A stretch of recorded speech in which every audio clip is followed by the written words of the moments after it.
warahmatullahi wabarakatuh. Pada kesempatan pagi hari ini, kami dari kelompok 13 ingin mempresentasikan jurnal kami yang berjudul Kontribusi Hukum Pidana Islam terhadap Pembentukan Warga Negara yang Berkeadaban.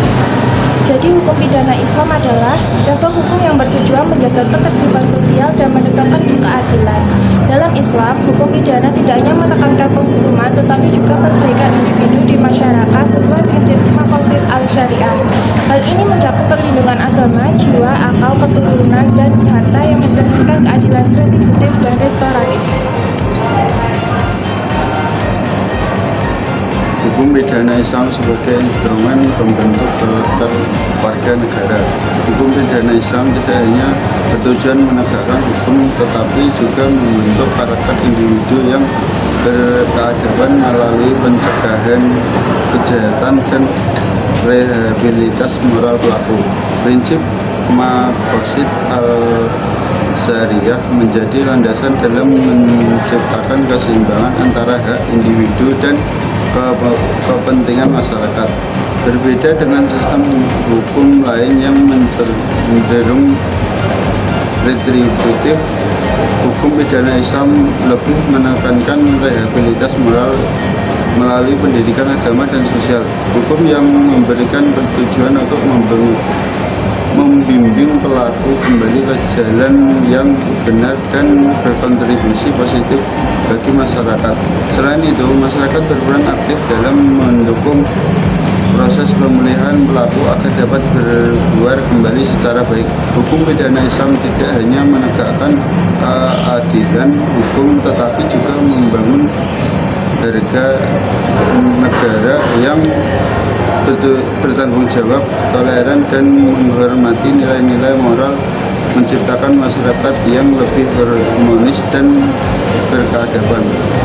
Maqasid al-syariah yang terdiri dari 5 prinsip itu menjaga agama, al-din, jiwa,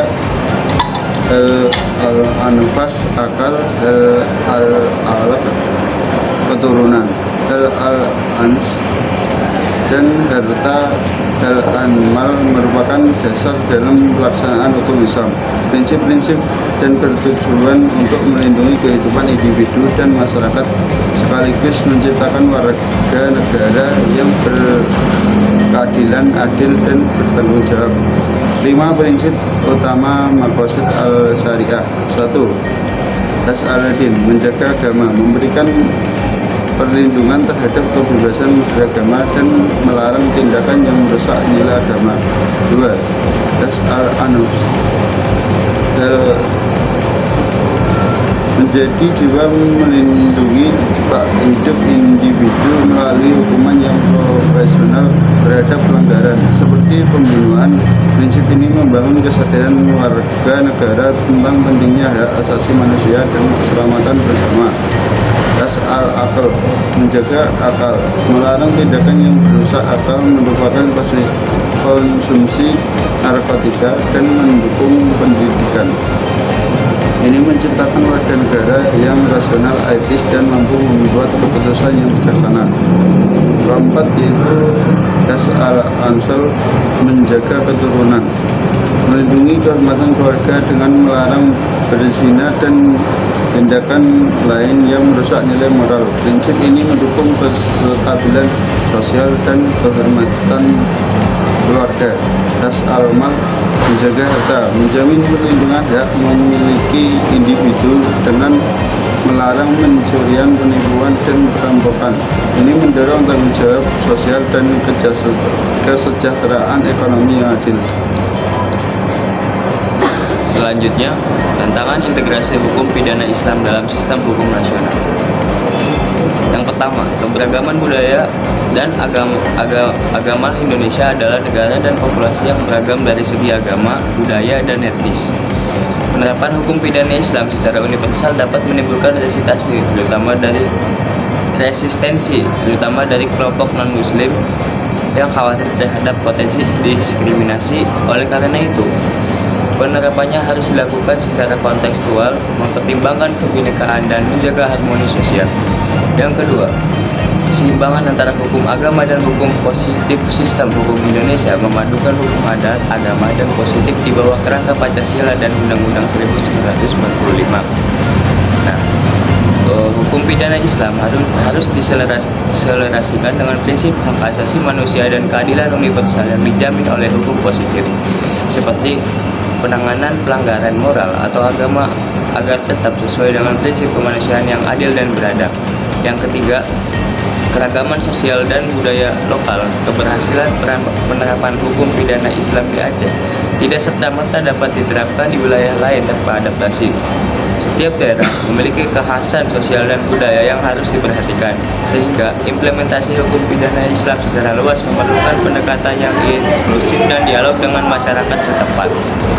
Selanjutnya, peluang integrasi hukum pidana Islam dalam sistem hukum nasional. Yang pertama adalah menguatkan karakter warga negara hukum pidana Islam, menekankan pendekatan preventif dan rehabilitatif yang mengutamakan perbaikan moral pelaku. Pendekatan ini berpotensi membentuk karakter warga negara yang lebih berkeadaban, bertanggung jawab, dan menunjukkan nilai-nilai tinggi keadilan, kejujuran, serta etika sosial. Selanjutnya, nomor 2, model penerapan di wilayah otonomi khusus. Aceh sebagai wilayah dengan otonomi khusus memberikan contoh keberhasilan penerapan hukum pidana Islam yang konseptual.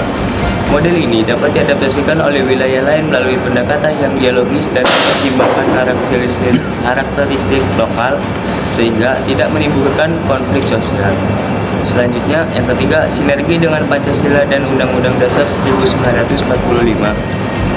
Nilai-nilai keadilan dan kesejahteraan hukum pidana Islam sejalan dengan prinsip-prinsip Pancasila. Pendekatan berbasis maqasid al-syariah yang mengutamakan kemaslahatan umum dan memperkuat posisi hukum pidana Islam dalam sistem hukum nasional tanpa bertentangan dengan nilai dasar negara. Jadi kesimpulannya adalah intervensi hukum pidana Islam dalam sistem hukum nasional Indonesia menghadapi tantangan berupa keberagaman budaya dan agama serta kebutuhan menjadi keadilan universal dan kearifan lokal.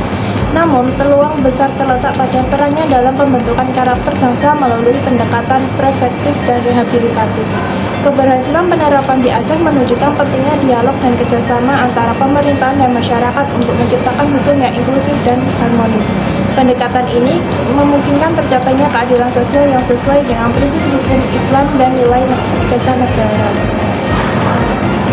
Cukup sekian presentasi dari kelompok kami. Apabila ada salah kata, kami mohon maaf. Wabillahi taufiq wal hidayah. Wassalamualaikum warahmatullahi wabarakatuh.